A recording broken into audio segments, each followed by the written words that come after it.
بسم الله الرحمن الرحيم. الحمد لله الذي أنزل على عبده الكتاب ولم يجعل له عوجا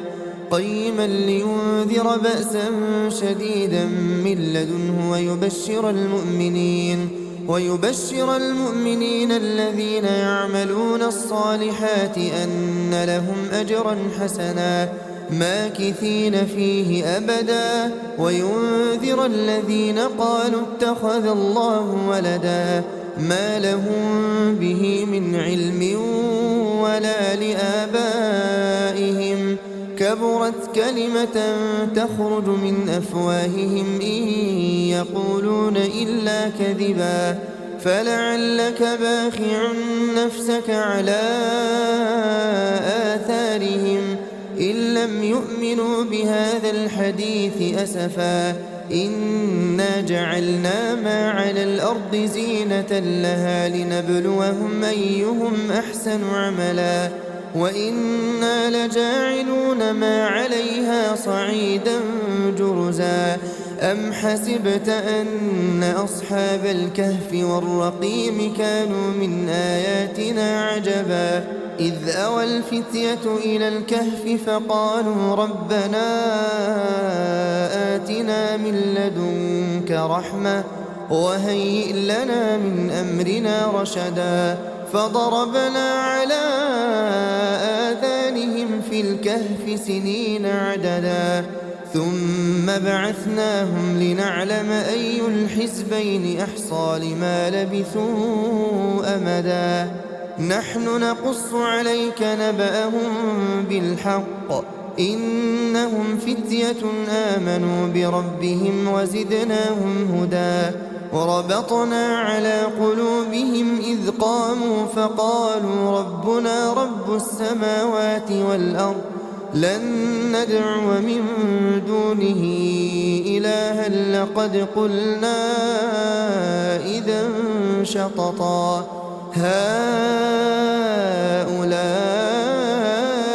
قوم اتخذوا من دونه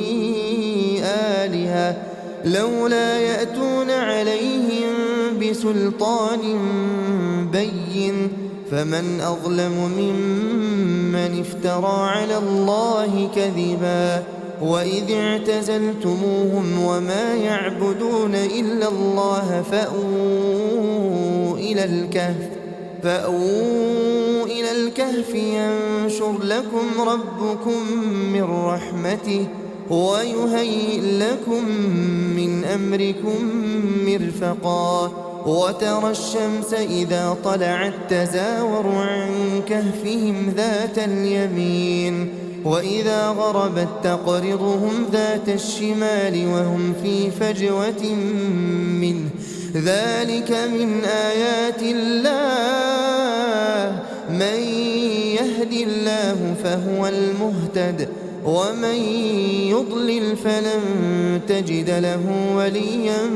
مرشدا وتحسبهم أيقاظا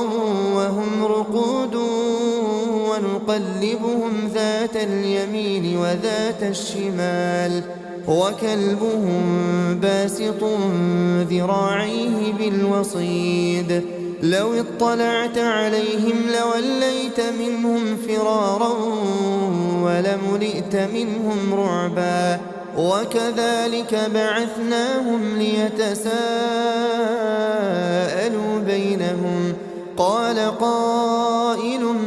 منهم كم لبثتم قالوا لبثنا يوما أو بعض يوم قالوا ربكم أعلم بما لبثتم فابعثوا أحدكم بورقكم هذه إلى المدينة فلينظر أيها أزكى طعاما فليأتكم برزق منه وليتلطف ولا يشعرن بكم أحدا إنهم إن يظهروا عليكم يرجموكم أو يعيدوكم في ملتهم ولن تفلحوا إذا أبدا وكذلك أعثرنا عليهم ليعلموا أن وعد الله حق وأن الساعة لا ريب فيها إذ يتنازعون بينهم أمرهم فقالوا ابنوا عليهم بنيانا ربهم أعلم بهم قال الذين غلبوا على أمرهم لنتخذن عليهم مسجدا سيقولون ثلاثة رابعهم كلبهم ويقولون خمسة سادسهم كلبهم رجما بالغيب ويقولون سبعة وثامنهم كلبهم قل ربي أعلم بعدتهم ما يعلمهم إلا قليل فلا تمار فيهم إلا مراء ظاهرا ولا تستفت فيهم منهم أحدا ولا تقولن لشيء إني فاعل ذلك غدا إلا أن يشاء الله واذكر ربك إذا نسيت وقل عسى أن يهديني ربي لأقرب من هذا رشدا ولبثوا في كهفهم 300 سنين وازدادوا 9 قل الله أعلم بما لبثوا له غيب السماوات والأرض أبصر به وأسمع ما لهم من دونه من ولي ولا يشرك في حكمه أحدا واتل ما أوحي إليك من كتاب ربك لا مبدل لكلماته ولن تجد من دونه ملتحدا واصبر نفسك مع الذين يدعون ربهم بالغداة والعشي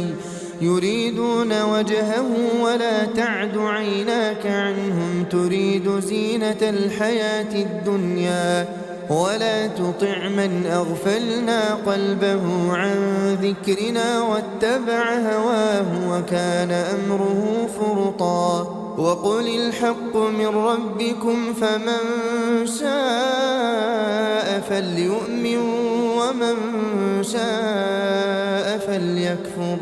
إنا أعتدنا للظالمين نارا أحاط بهم سرادقها وإن يستغيثوا يغاثوا بماء كالمهل يشوي الوجوه بئس الشراب وساءت مرتفقا إن الذين آمنوا وعملوا الصالحات إنا لا نضيع أجر من أحسن عملا أولئك لهم جنات عدن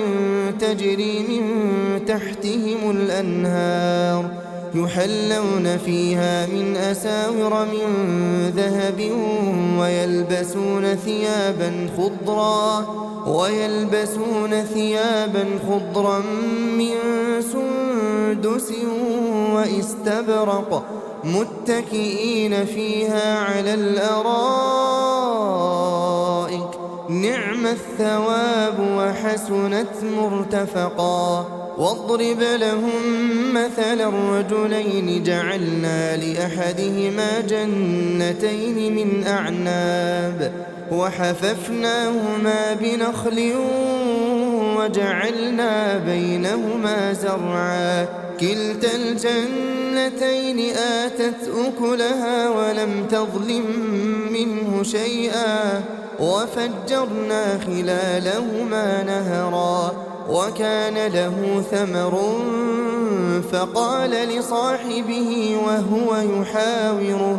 أنا أكثر منك مالا وأعز نفرا ودخل جنته جنته وهو ظالم لنفسه قال ما أظن أن تبيد هذه أبدا وما أظن الساعة قائمة ولئن رددت إلى ربي لأجدن خيرا منها منقلبا قال له صاحبه وهو يحاوره أكفرت بالذي خلقك من تراب ثم من نطفة ثم سواك رجلا لكن هو الله ربي ولا أشرك بربي أحدا ولولا إذ دخلت جنتك قلت ما شاء الله لا قوة إلا بالله إن ترني أنا أقل منك مالا وولدا فعسى ربي أن يؤتيني خيرا من جنتك ويرسل عليها حسبانا من السماء فتصبح صعيدا زلقا أو يصبح ماؤها غورا فلن تستطيع له طلبا وأحيط بثمره فأصبح يقلب كفيه على ما أنفق فيها وهي خاوية على عروشها ويقول يا ليتني لم أشرك بربي أحدا ولم تكن له فئة ينصرونه من دون الله وما كان منتصرا هنالك الولاية لله الحق هو خير ثوابا وخير عقبا واضرب لهم مثل الحياة الدنيا كماء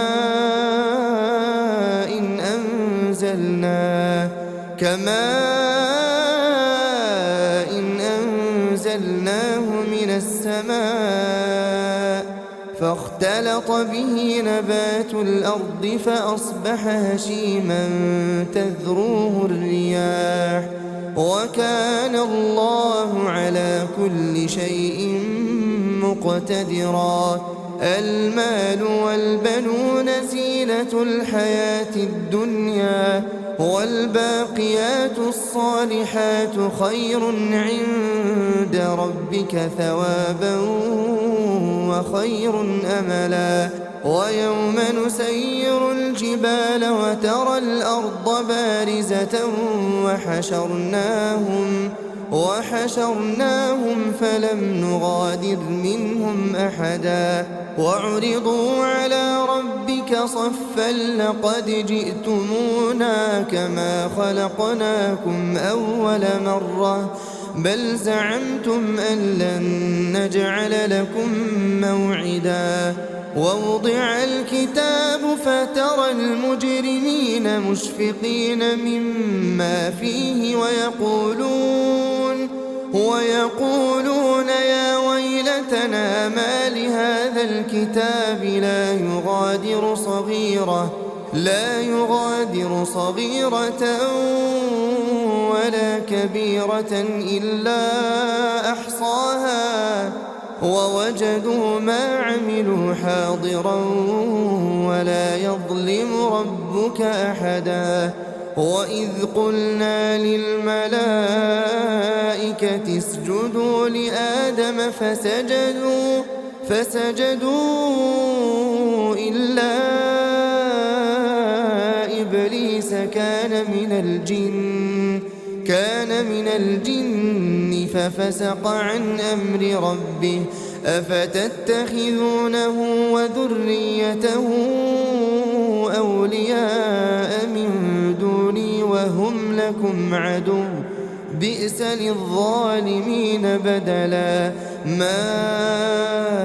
أشهدتهم خلق السماوات والأرض ولا خلق أنفسهم وما كنت متخذ المضلين عضدا ويوم يقول نادوا شركائي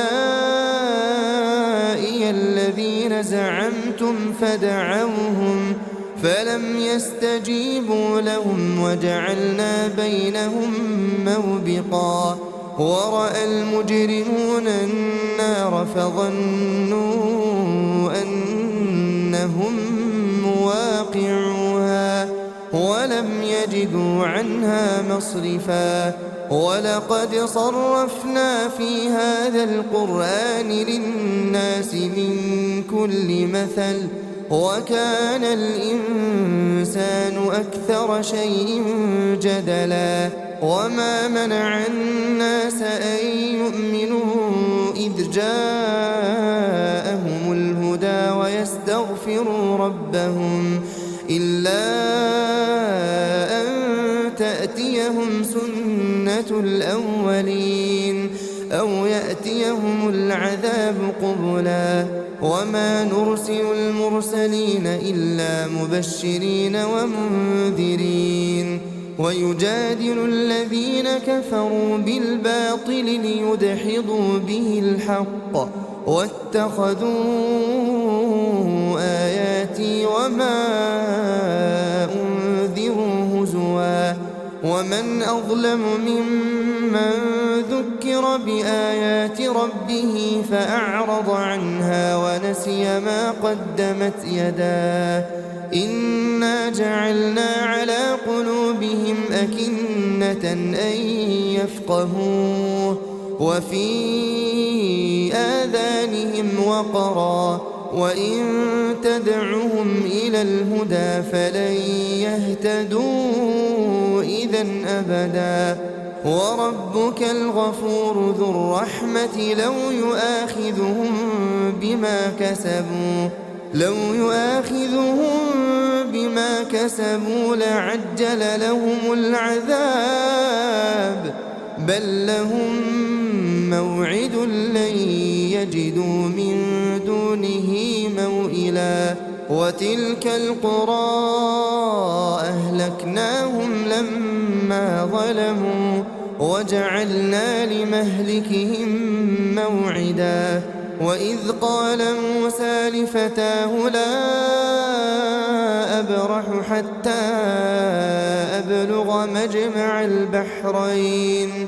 حتى أبلغ مجمع البحرين أو أمضي حقبا فلما بلغا مجمع بينهما نسيا حوتهما فاتخذ سبيله في البحر سربا فلما جاوزا قال لفتاه آتنا غداءنا لقد لقينا من سفرنا هذا نصبا قال أرأيت إذ أوينا إلى الصخرة فإني نسيت الحوت وما أنسانيه إلا الشيطان أن أذكره واتخذ سبيله في البحر عجبا قال ذلك ما كنا نبغي فارتدا على آثارهما قصصا فوجدا عبدا من عبادنا آتيناه رحمة من عندنا وعلمناه من لدنا علما قال له موسى هل أتبعك على أن تعلمني مما علمت رشدا قال إنك لن تستطيع معي صبرا وكيف تصبر على ما لم تحط به خبرا قال ستجدني إن شاء الله صابرا إن شاء صابرا ولا أعصي لك أمرا. قال فإن اتبعتني فلا تسألني عن شيء حتى أحدث لك منه ذكرا. فانطلقا حتى إذا ركبا في السفينة خرقها قال أخرقتها لتغرق أهلها لقد جئت شيئا إمرا. قال ألم أقل إنك لن تستطيع معي صبرا. قال لا تؤاخذني بما نسيت ولا ترهقني من أمري عسرا. فانطلقا حتى إذا لقيا غلاما فقتله قال أقتلت نفسا زكية بغير نفس لقد جئت شيئا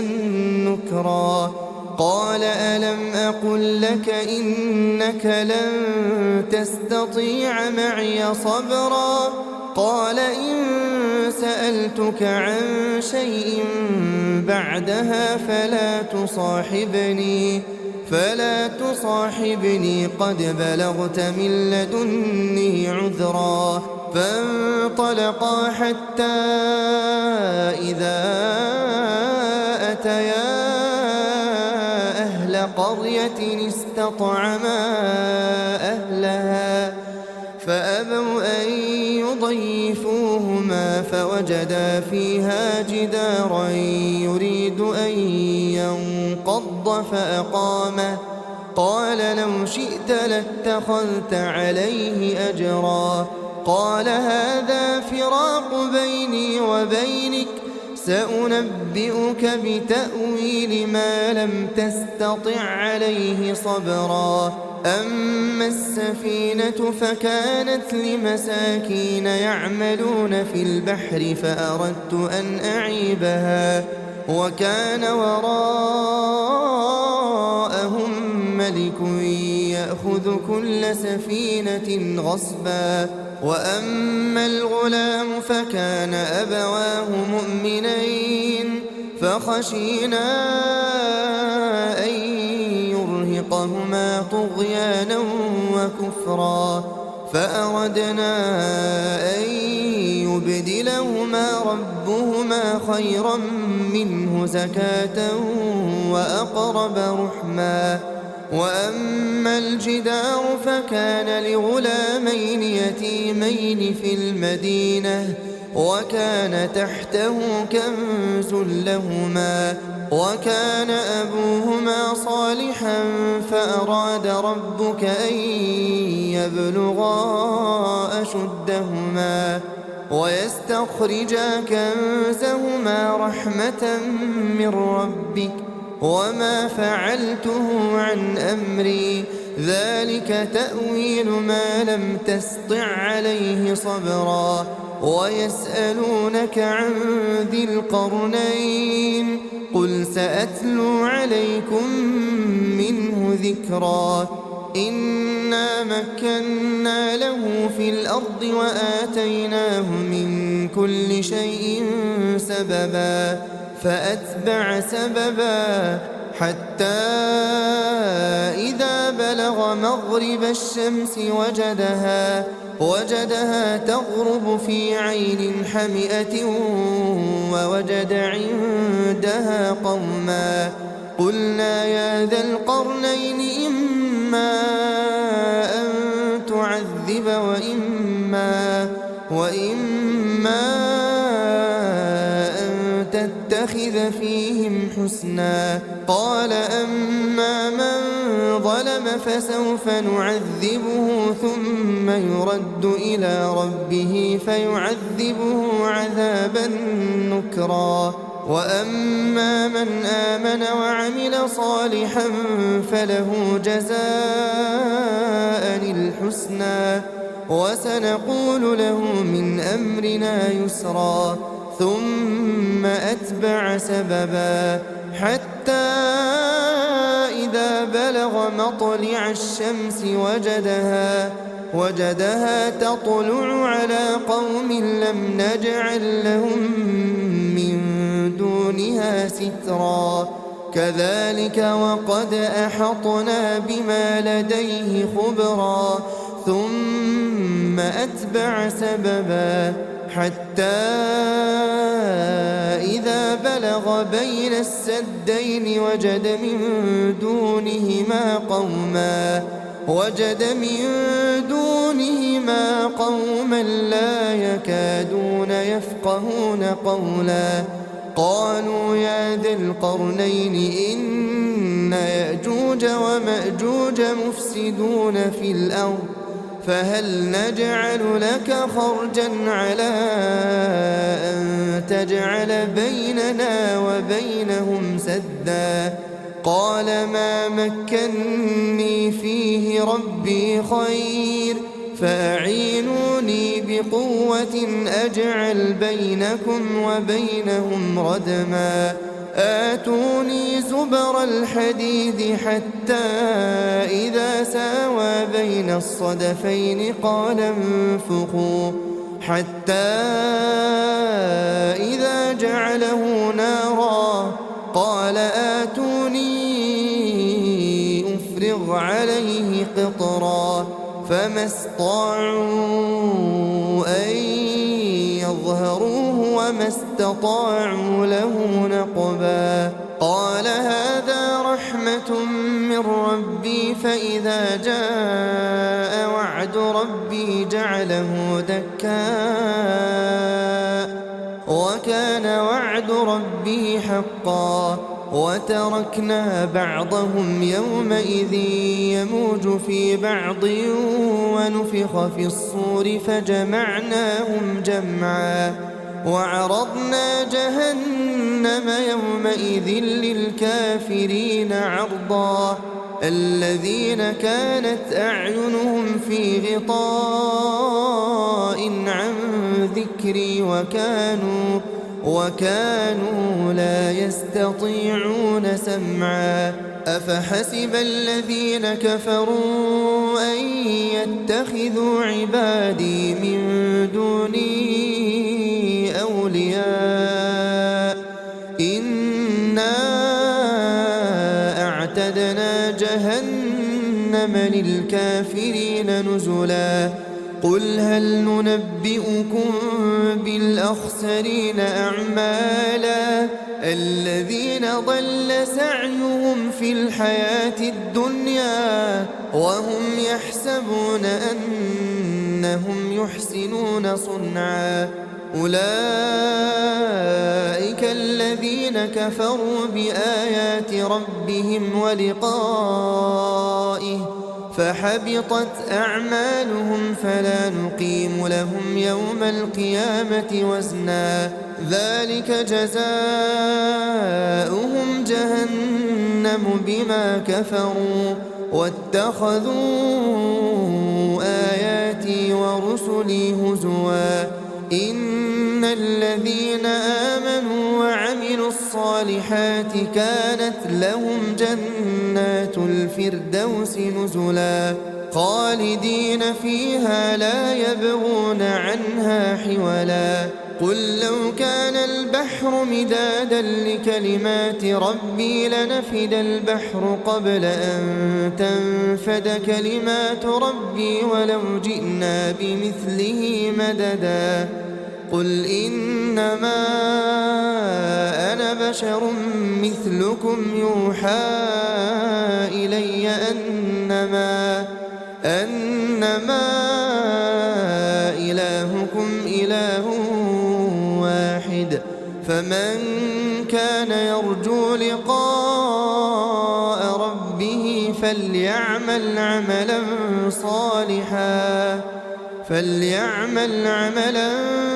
صالحا